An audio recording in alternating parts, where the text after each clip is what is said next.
बिस्मिल्लाहिर्रहमानिर्रहीम, अस्सलामुअलैकुम। लाखों करोड़ों दुरूदो सलाम मोहम्मद मुस्तफ़ा सल्लल्लाहु अलैहि वसल्लम और आले मोहम्मद पर। मैं हूँ उमर दराज गोंदल और आप मेरा यूट्यूब चैनल देख रहे हैं। नाज़रीन, मैं आपको कुछ आज ख़तरनाक खबरें देना चाहता हूँ और ख़तरनाक खबरें ये हैं कि इमरान खान का कौम से खिताब आपने रात को सुन लिया था और उसके अंदर इमरान खान ने कुछ रेड लाइंस क्रॉस की हैं। इमरान खान ने की हैं या इमरान खान से अब रेड लाइंस क्रॉस करवाई जा रही हैं या फिर इंतज़ार किया जा रहा है कि इमरान खान कोई ऐसी गलती करे जिसके ऊपर उसको वो सबक सिखाया जाए कि वो हमेशा के लिए याद रखे। तो मैं आपको बताना ये चाहता हूं कि इमरान खान ने जो रात को तकरीर की है, उस तकरीर में ऐसा क्या हुआ है जिसकी बुनियाद के ऊपर गिरफ्तारियां, सजाएं, इस किस्म के फंदे तैयार करने की बातें क्यों हो रही हैं। ये पहले नंबर के ऊपर बात करेंगे और फिर ये दूसरे नंबर के ऊपर चल के जो चीज़ें इस सिलसिले में बाकायदा ग्राउंड के अंदर उतारना शुरू कर दी गई हैं। इमरान खान अभी मुद्दत वज़ीर आज़म ख़त्म नहीं हुई, जब तक अगला वज़ीर आज़म हल्फ नहीं उठाएगा वो वज़ीर आज़म रहेंगे। लेकिन आप हैरान इस बात के ऊपर होंगे कि इस गवर्नमेंट को इसका घेरा करना शुरू कर दिया गया। मैं इस वक्त आपको रेड जोन की ताज़ा तरीन सूरत हाल बताऊंगा और उसके अलावा आपको यह बताऊं कि जो ब्यूरोक्रेसी है उसको कहां से यह पैगाम दिया गया है कि अब ये जो भी आपको हुक्म दें, जो भी काम करें, और पंजाब के अंदर कुछ ऐसे काम करने की कोशिश की गई है। आप हैरान ये होंगे कि किस सतह के अफसरों ने हुकूमत के मुंह के ऊपर क्या कहा है।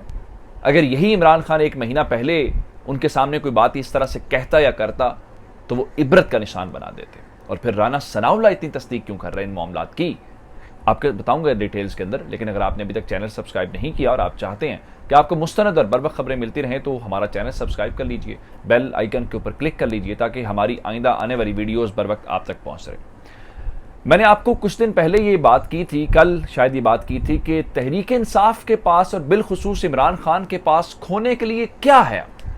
कुछ भी नहीं। हुकूमत थी, तकरीबन हाथ से निकल चुकी है या हुकूमत जा चुकी है। तो अगर हुकूमत भी चली गई है तो उसके बाद तहरीक इंसाफ अब क्या करेगी? तहरीक इंसाफ अवाम से रुजू करेगी। अगर अवाम से रुजू करना है तो अवाम के सामने हकायक रखने हैं। अगर आप सच बोलेंगे हकायक रखते हुए तो उसकी कीमत अदा करेंगे। काम शुरू हो गया है। इमरान खान ने जब नेशनल सिक्योरिटी कमेटी के मीटिंग के बाद, जिस दिन पहले 27 मार्च जलसा हुआ, जलसे के बाद नेशनल सिक्योरिटी कमेटी का इजलास हुआ और उस इजलास के बाद उन्होंने कौम से खिताब किया था जिसमें उन्होंने कहा कि एक मुल्क अमेरिका से हमें एक खत आया। फिर कहा नहीं नहीं नहीं, एक और मुल्क से आया है, तो नाम नहीं लिया और नेशनल सिक्योरिटी कमेटी के एलामिये में भी नाम नहीं लिया गया। अब इस सारी सूरत हाल के दौरान मैंने उस खिताब के बाद अपनी वीडियो के अंदर कहा था कि इमरान खान ने खूबसूरत तरीन गलती की है, वो नाम लेने वाली। पहले कहा अमरीका, फिर कहा नहीं नहीं, उसकी क्या वजह? इसलिए कि बात भी पहुंचा दी और साथ ही कहा नहीं उनका नहीं है, कोई और था। वो मेरे ख्याल से अनजाने में नहीं हुआ था, वो जानबूझ के खूबसूरत तरीन गलती की गई थी। लेकिन उस दिन उस गलती का मौका, जिन्होंने उसको चाहते थे गलती, उनको मौका नहीं मिला था।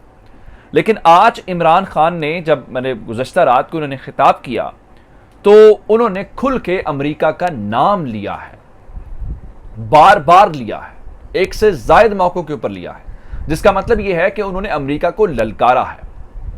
और फिर इस हवाले से तारीख ये बताती है कि जिन्होंने अमेरिका को इस तरह से ललकारा उनको बाकायदा से निशाने इबरत बनाया गया। उनका सलूक या अंजाम कोई अच्छा नहीं हुआ। अल्लाह ताला इमरान खान की जान की हिफाजत फरमाए। हमारे जितने पॉलिटिकल लीडर्स हैं, इख्तलाफ सबसे है, लेकिन उनकी ज़िंदगी की हिफाजत होनी चाहिए और हमें करनी चाहिए।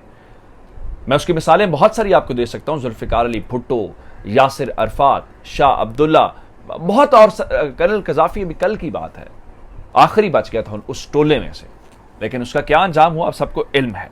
इस तरह की और भी बहुत सारी चीज़ें कोट की जा सकती हैं। अब मैं आपको बता दूं कि इमरान खान ने खिताब किया और इमरान खान के खिताब के बाद अंदरूनी हल्के क्या कह रहे हैं। वो कह रहे हैं कि इमरान खान ने रेड लाइंस क्रॉस कर ली हैं और इन रेड लाइंस के बाद जरूरी है कि इमरान खान को लगाम डाली जाए और इमरान खान को रोका जाए क्योंकि देखिए इमरान खान तो इसलिए खुल के खेल रहा है, उसके पास के खोने के लिए क्या। वो कहता है लाइफ मैंने एंजॉय कर ली है, जो अल्लाह ने मुझे दिया मैंने सोचा भी नहीं था, अब मैंने इस कौम की जंग लड़नी है।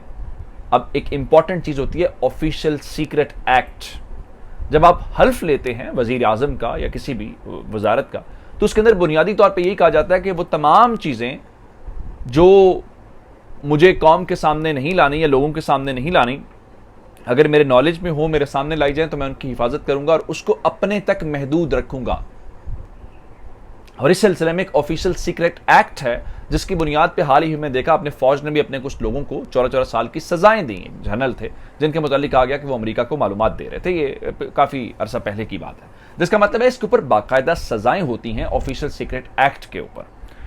अब वही ऑफिशियल सीक्रेट एक्ट जो है वो इमरान खान के लिए तैयार कर लिया गया है। कैसे? उनके मुताबिक चूंकि इमरान खान के नॉलेज में यह बात थी और इमरान खान जो हैं उन्होंने इसका नाम लेके ऑफिशियल सीक्रेट एक्ट की बाकायदा खिलाफ वर्जी कर दी है। और ऑफिशियल सीक्रेट एक्ट की खिलाफ वर्जी का मतलब यह है कि इसकी कम से कम जो सजा है वो 3 साल तो बनती है।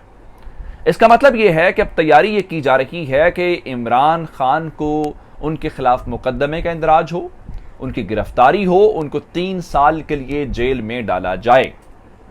अच्छा, इमरान खान ने एक तो नैरेटिव कौम के सामने रख दिया, फिर जिस तरह आतिफ खान शानदाना अपनी एमएनए का नाम लिया, उन्होंने टीवी टॉक शोज के अंदर बता दिया जी बिल्कुल अमरीकियों ने उनसे बातचीत की है, वो गए किसी और काम की वजह से थे और उनसे सवाल ये हो रहे थे तहरीक एतमाद कामयाब होगी, आपका मौलाना फजलुर रहमान के बारे में क्या ख्याल है, आपका फलां के बारे में क्या ख्याल है। अच्छा, इस सारी सूरत हाल को लेकर सिर्फ बात यहां तक नहीं है, इस हुकूमत को जो कानूनी और आईनी तौर पर अभी हुकूमत है, यानी जब तक वजीर आजम की जगह पर नया वजीर आजम इलेक्ट नहीं होता, गवर्नमेंट और वजीर आजम स्टे करेंगे। लेकिन इस गवर्नमेंट को अपाहज, मफलूज और घेरे में ले लिया गया है, जिसको कहते हैं ना हाथ पांव बांधना। रेड जोन मुकम्मल सील कर दिया गया है और रेड जोन के अंदर इस वक्त चिड़िया भी पर नहीं मार सकती। रेंजर्स और एफसी के जवान जो है वहां पे इस वक्त हैं। अब इस सारी सूरत हाल से हटके ये सारा जिस तरह मैंने आपको बताया कि चीजें एज पर प्लान नजर आ रही हैं। मामला सुप्रीम कोर्ट के अंदर पहुंचता है, हुकूमत वहां पे इलेक्शन की प्ली लेती है और डॉन के अंदर खबर छप जाती है जी इलेक्शन कमीशन कह रहा है हम तैयार नहीं है। उसके फौरन बाद जो है वो एक जो वजाहत है इलेक्शन कमीशन जारी करता है जी हमने ऐसी कोई बात नहीं है। उसके बाद अदालत बुलाती है, अदालत के बुलाने के बाद कहता है जी जी जी अक्टूबर के अंदर हम करवा सकते हैं, उससे पहले नहीं हम करवा सकते, 7 महीने कम से कम हमें चाहिए।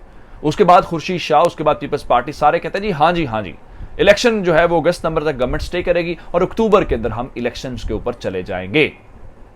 अब इस सारी सूरत हाल के अंदर हुआ क्या है, अब राना सनाउल्लाह ने भी तस्दीक कर दी है, असल में गवर्नमेंट किसी खास मकसद के लिए सिर्फ आएगी, बाकी उन्हें इलेक्शंस पे ही जाना है। अच्छा, जो इमरान खान ने बातें की कि सबसे पहले ईवीएम के ऊपर उड़ाएंगे, ओवरसीज पाकिस्तानियों को वोट का हक जो है उनसे वापस लेंगे, जिस पर उनका इतने रेमिटेंसेस देते हैं यार, वो इतना पैसा देते हैं, अब फिर भी उनसे वोट का हक वापस ले रहे हैं। लेकिन असल बात ये नहीं, असल बात कुछ और है, वो काम करके गवर्नमेंट करेगी और उसके बाद वो इलेक्शंस के ऊपर चले जाएंगे।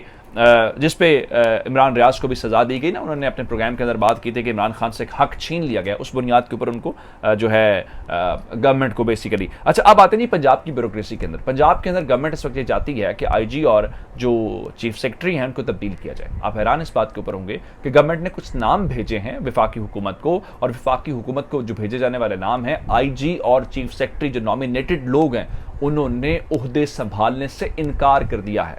क्या आप किसी सिविलाइज्ड कंट्री के अंदर ये सोच सकते हैं? ये उनको कौन हौसला दे रहा है, ये उनको कौन कह रहा है कि आप हुकूमत के अहकामात ना माने?